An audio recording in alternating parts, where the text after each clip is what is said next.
Liquor కేసులో reverse అయ్యింది. అనుకున్నది ఒకటి, అయ్యింది ఒకటి. సరే ఓ పక్కన మొన్నే బాలాజీ అంతకుముందేమో ఫస్ట్‌లో పైలా దిలీప్, ఆ తర్వాతన బాలాజీ గోవిందప్ప, కృష్ణమోహన్ రెడ్డి, ధనంజయ రెడ్డి వీళ్ళకి బెయిల్ ఇచ్చారు. దాన్ని రద్దు చేయమంటే కోర్టు దాని మీదన ఏమి ఇమ్మీడియేట్‌గా రద్దు చేయలేదు. వాదనలు వింటానంది. అది అట్లాగే నడిచిపోతుంది.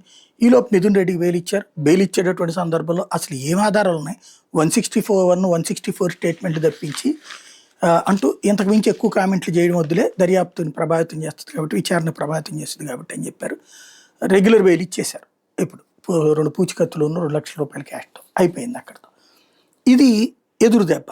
మొన్ననే ఆళ్ళిళ్ళలో తనిఖీలు, వీళ్ళిళ్ళలో తనిఖీలు అని చెప్పి చేసి అక్కడేదో దొరికిపోయినట్టు చివరికి భారతి గారిని లాగి అందులో దాదాపు చాలా హడావిడి చేశారు.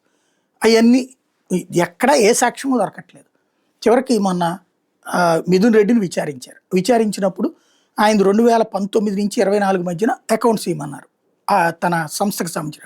అవన్నీ కూడా ఇచ్చాడు.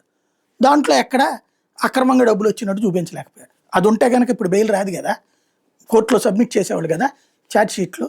లేదు, అక్కడ కేవలం ఈనాడు జ్యోతిలోనూ ఆర్రజన్ మీడియాలో తప్పించి తేలిపోయింది అనేటటువంటిది పచ్చి అబద్ధం అన్నది బెయిల్ ఇచ్చే సందర్భంగా కోర్టు చేసిన వ్యాఖ్యలో తెలిపారు. ఇప్పుడు ఇంకొకటి ఏమి ఎదురు దెబ్బ తగిలింది. సత్యప్రసాద్ అనేటటువంటి వ్యక్తి రాజకేశ్వర రెడ్డికి సంబంధించిన మనిషి. అతని ద్వారా ఈ డబ్బులన్నీ కలెక్ట్ చేసి పంచే కార్యక్రమం అతనే చేసేవాడు, బ్లాక్ అండ్ వైట్గా అని చెప్పి. అంటే అక్కడ వాళ్ళ టీంలో ఉన్నటువంటి అబ్బాయితో బెదిరించారేమో. ఎందుకంటే బెదిరించకుండా అప్రూవర్గా మారుతానట్టు చెప్తాడు. అప్రూవర్గా 164 స్టేట్మెంట్ అంటే మ్యాజిస్ట్రేట్ ఎదురుకుండా స్టేట్మెంట్ ఇచ్చి, ఆ స్టేట్మెంట్ ఆధారంగా అతనికి ఏది దస్తగిరిది ఎట్టయితే అయ్యిందో, దస్తగిరి కేసులో ఏమైంది, దస్తగిరి నేనే నరికాను, కాకపోతే చంపించింది ఎవరో నాకు తెలియదు అని మొదట్లో చెప్పి, ఆ తర్వాత మేబీ జగన్ అయ్యి ఉండొచ్చేమో అని చెప్పి ఇచ్చినటువంటి విధంగా ఏది అప్రూవర్గా మారి అతన్ని జైల్లో పెట్టకుండా ఉండేటట్టయితే అట్లా చెప్తానన్నాడు, చెప్పాడు. బట్ అలాగని జగన్ అరెస్ట్ చేయలేదు కదా, అందుకనేసి అయిపోయింది. అట్లాగా ఇతన్ని కూడా కాపాడతామని చెప్పి ఇతని ద్వారా వాళ్ళందరూ తినేశారు, వాళ్ళందరికీ డబ్బులు నేనే ఇచ్చానని చెప్పి ఇచ్చేటటువంటి ప్రక్రియ పెట్టి ఇవన్నీ చెప్తానంటున్నాడు కాబట్టి ఇతనికి ముందస్తు బెయిల్ ఇవ్వమని చెప్పి ప్రాసిక్యూషన్ వాదించింది.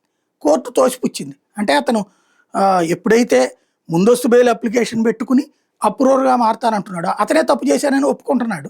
ఒప్పుకుని ఇది చేస్తూ బెయిల్ అడుగుతున్నాడు. ఆ బెయిల్కి మీరు ఒప్పుకుంటున్నారు అంటే అర్థం ఏంటి, దీని వెనకాల ఏదో జరుగుతోంది అనేసి దాన్ని వెనక్కి ఇచ్చేసింది.